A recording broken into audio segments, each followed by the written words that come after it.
Minasan, ketemu lagi sama aku Caroline. Hari ini kita akan bahas tentang shift malam. Ayo, siapa yang pengen tahu? Aku sebenarnya udah lama ditanya-tanyain tentang shift malam. Berapa sih kak gajinya, tunjangan untuk shift malam, dan perintilan kecil lainnya. Cuman baru sekarang sih mau menjawab pertanyaan-pertanyaan itu. Oke. Di sini aku udah punya contekan biar aku nggak salah bunyi ya, karena harus based on data. Asik.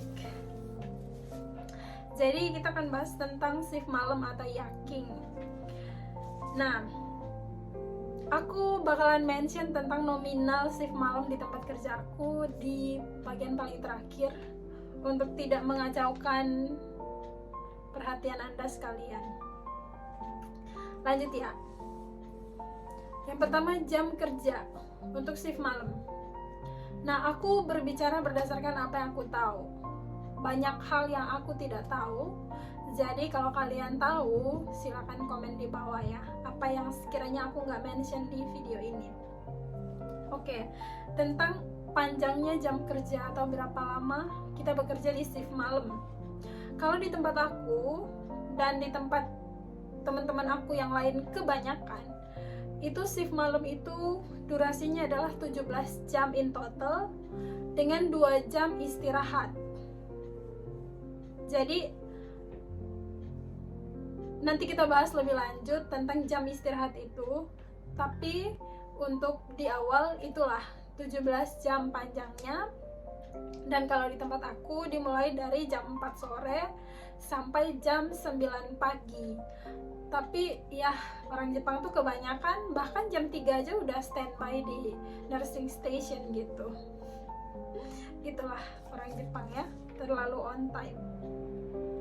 Lanjut, tanggung jawab. Sebenarnya kalau berdasarkan peraturan pemerintah ya, per 20 pasien atau per 20 pengguna itu harus ada satu caregiver atau satu kaigo. Nah, kalau teman-teman pengen tahu lebih detail, jadi di sini itu ada setidaknya 3 jenis shisetsu. Yang pertama itu namanya Rojin Hokkeng Shisetsu. Itu tempat aku bekerja. Hokkeng artinya di situ ada asuransi kesehatan. Rojin Hokkeng. Nah, yang kedua itu Kaigo Shisetsu.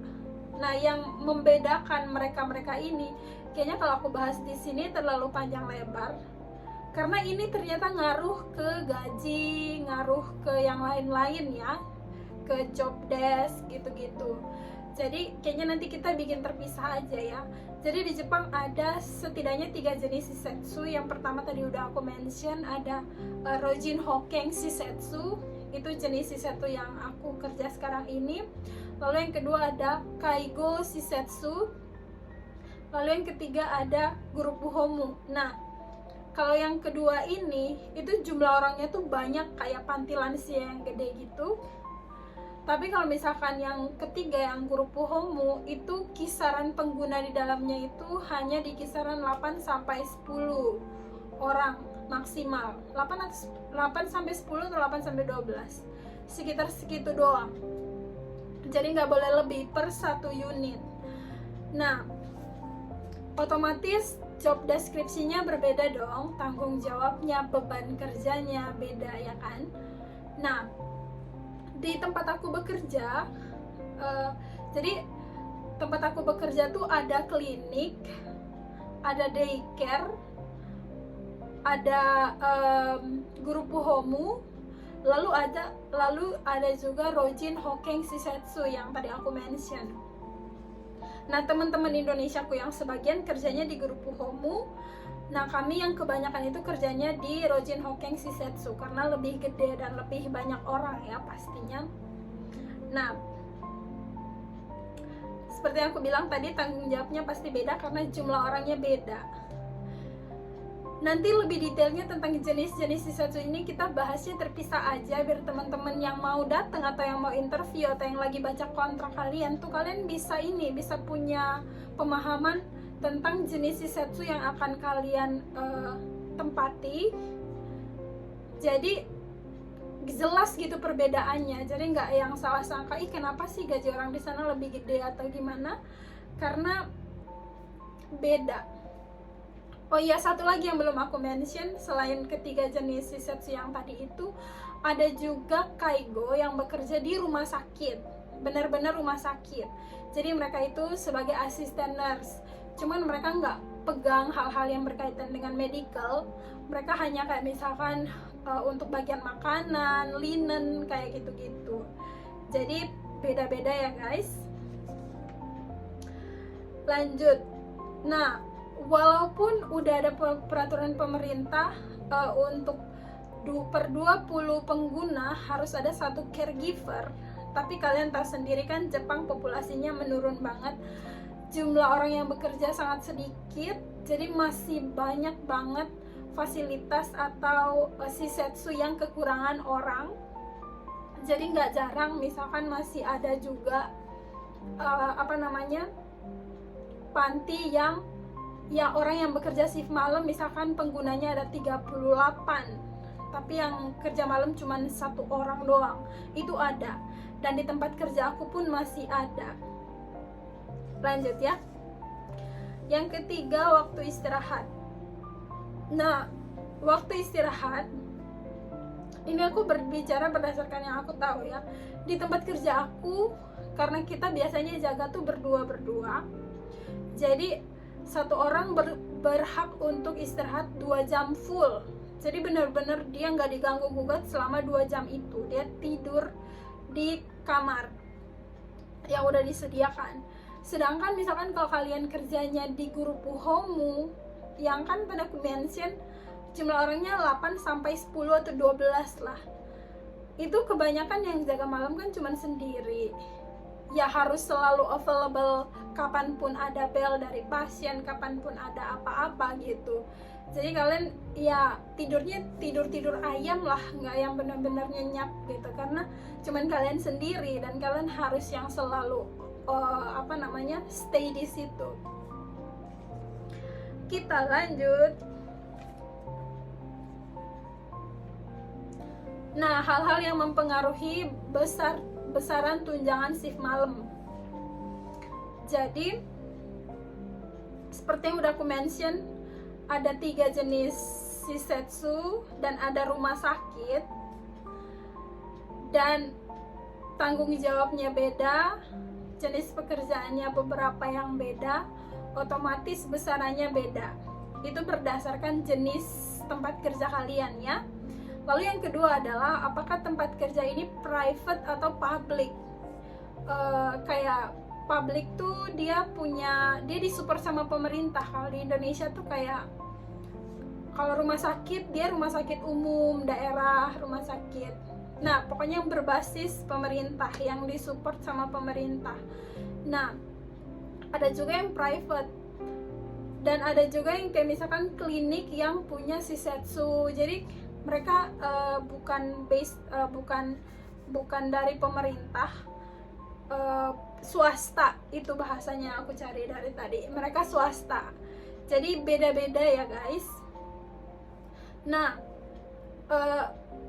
jadi di tempat kerja aku, kami itu kan Rojin Hoken Shisetsu. Hoken itu artinya asuransi kesehatan kan.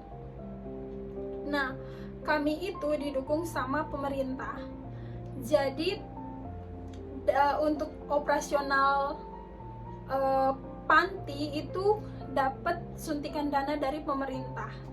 Kalau yang aku dengar sih isu-isunya tuh sekitar 25%-an itu dapat suntikan dana dari pemerintah.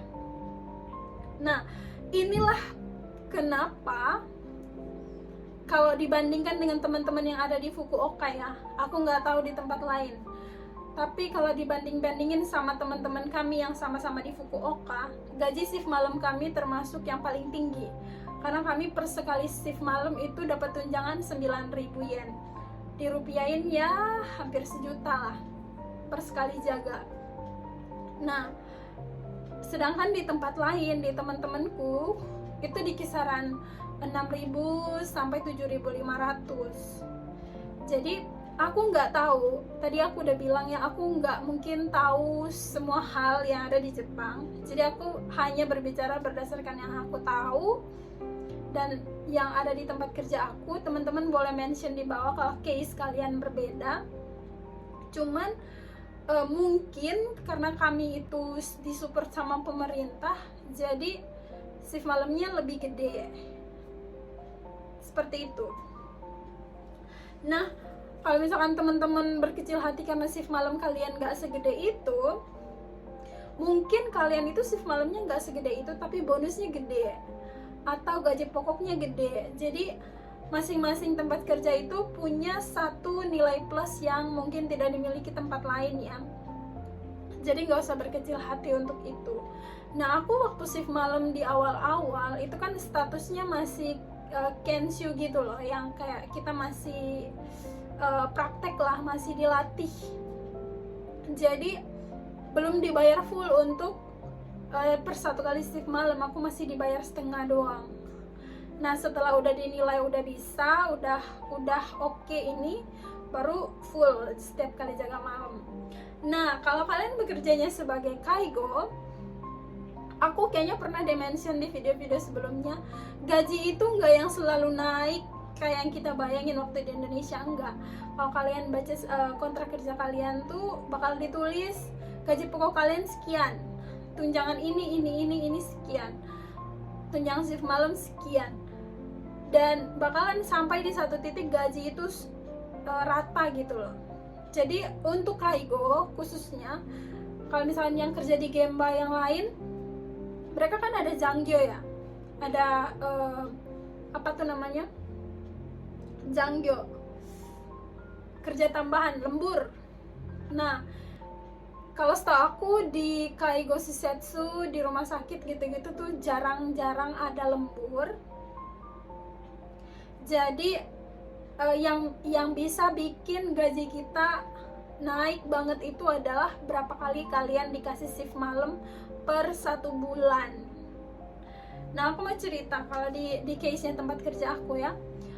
Waktu aku sama Deborah, teman aku, awal-awal Kengaku shift malam itu, kami sebulan cuman dikasih sekali shift malam. Habis itu naik jadi 2, naik jadi 3, sekarang 5 gitu ya. Jadi seperti itu. Dan untuk bisa shift malam itu kalian nggak bisa request. Kalau di tempat kerja aku ya, itu adalah kebijakan leader kalian untuk atur jadwal. Cuman seiring kalian semakin dilihat bertanggung jawab dan bisa dipercayai, jumlah shift malam kalian bakalan nambah. Cuman ini real story behind shift malam yang bisa membuat gaji kita naik, ya kan, kata orang-orang gitu ya. Betul, itu ngedongkrak gaji banget kan. Cuman guys, bayangin aja kalian stay awake 17 jam. Aku tuh lebih seringnya jaga malam pun di 2 jam istirahat itu gak bisa tidur. Apa ya, kalaupun matanya tutup, otaknya tuh jalan terus gitu, kayak wanti-wanti apa yang akan terjadi, kenapa gitu-gitu loh. Jadi nggak bisa yang kayak bener-bener merem gitu. Dan kalau kalian sering-sering jaga malam, pola tidur kalian kan kebolak-balik, hancur-hancuran kan, dan bisa aja dapet duit banyak, but your health is at risk. Kesehatanmu yang jadi taruhannya. Jadi kalau kalian dengar orang bangga banget dengan shift malamnya banyak, aku sih ya salut dengan itu. Cuman pikirkan lagi untuk long termnya, mungkin kesehatan kalian akan sangat dirugikan dengan hal itu. Ini sih perspektif aku personally ya. Jadi itulah cerita kaigo dan per shift malaman. Nah, yang enaknya di Jepang itu, kalau misalkan di Indonesia tuh kan, aku nggak tahu ya, aku nggak pernah bekerja di rumah sakit sebagai nurse selama di Indonesia. Aku cuman praktek. Jadi yang detail-detailnya aku nggak terlalu paham. Cuman kalau di Indonesia tuh kita malam libur, ya kan? Kalau di sini tuh masuk keluar, jadi sebutannya iri, ake, masuk malam, lepas malam, libur. Jadi sebenarnya berasanya kita tuh liburnya 2 hari. Karena di ake itu kita, di hari yang ake itu kan kita kerja dari jam 4 sampai jam 9 pagi. Jam 9 pagi pulang. Itu sisa harinya libur. Hari berikutnya libur lagi. Jadi ya berasa kayak liburnya banyak. Paling enak kalau misalkan kalian tuh iri ake yasumi, iri ake yasumi, iri ake yasumi. Itu kalian tuh punya banyak waktu luang. Pulang kerja kan bisa cabut kemana kan, hangout, healing, asik. Oh ya, aku udah pernah bilang ya, jangan keseringan merasa terluka biar nggak healing dan ngabisin banyak duit.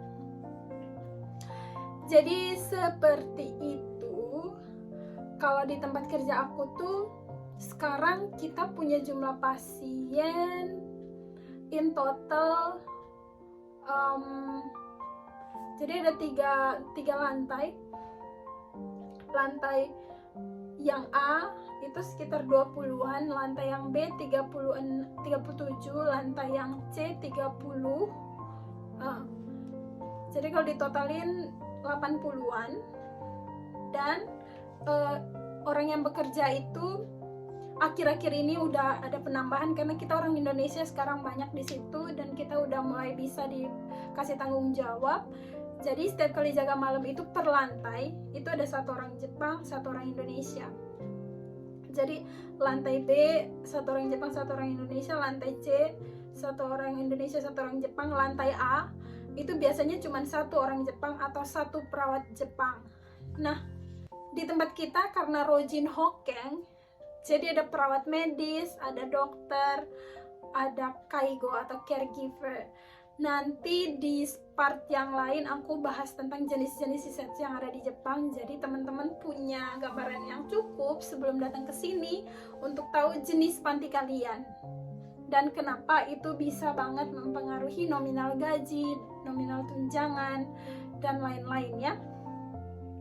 Oke guys, jangan lupa like kalau ini bermanfaat. Kasih saran dong apa yang harus aku bahas lagi ya.